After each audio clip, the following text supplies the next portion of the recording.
Хөгжлийн төв нь залуучуудын хөгжлийг дэмжих тухай хуулийн дагуу Хөдөө орон нутгийн болон Улаанбаатар хотын захын дүүргүүдэд байгуулагдаад үйл ажиллагаа явуулж байгаа бөгөөд бүх насныхныг суралцах, хөгжих боломжийг хангах зорилгоор үйл ажиллагаа явуулдаг төвүүд юм. Бидний судалгаа хийсэн хөгжлийн төвүүд бол Улаанбаатар хотын хойд захын буюу Чингэлтэй дүүргийн харь хөгжлийн төв 1, 2, 3-ыг судалсан ба хорооны төвшин залуучуудтай зураглал хийх аргаар мөн дүүргийн хэмжээнд баримт бичгийн судалгаа хийх аргаар ажилласан.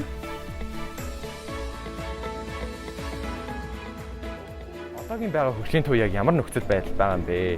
Ер нь одоо залуус хүрч чадж гэнэ үү, чадахгүй байна уу гэдгийг бол одоо хараа судалж үзсэн байгаа. За энэ судалгааны үндсэн дээр бол дараах одоо энэ 5 одоо үр дүн гарсан байгаа. За хамгийн ихнийх бол одоо үйлчлэгээний хүртээмж нь одоо бага байна. За яагаад энэ үйлчлэгээний хүртээмж нь бага байна гэх юм бол одоо мэдээлэл одоо залуучуудад хүрэхгүй байгаатай холбоотой. За ингээ хүртээмж нь бага. Тэгээ дээрээс нь санхүүгийн мэдээлэл нь одоо маш ойлгомжтой бас байгаа нь бас нэг дутагдaltaй тал гэж үзэж байгаа.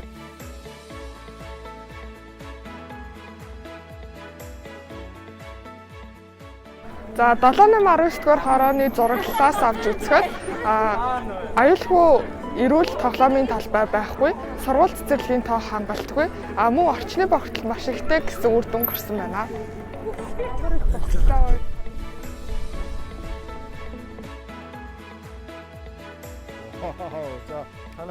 Баяр хүргэе. Үнэхээр гоё байна гэж цалин авахгүй, мөнгө авахгүй гэсэн сайн дураараа нийгмийн асуудлыг шийдэх гэж аюул том зориг. Та дээр багч шүү. Баярлалаа. Ажилтнаа амжилт. Гоё.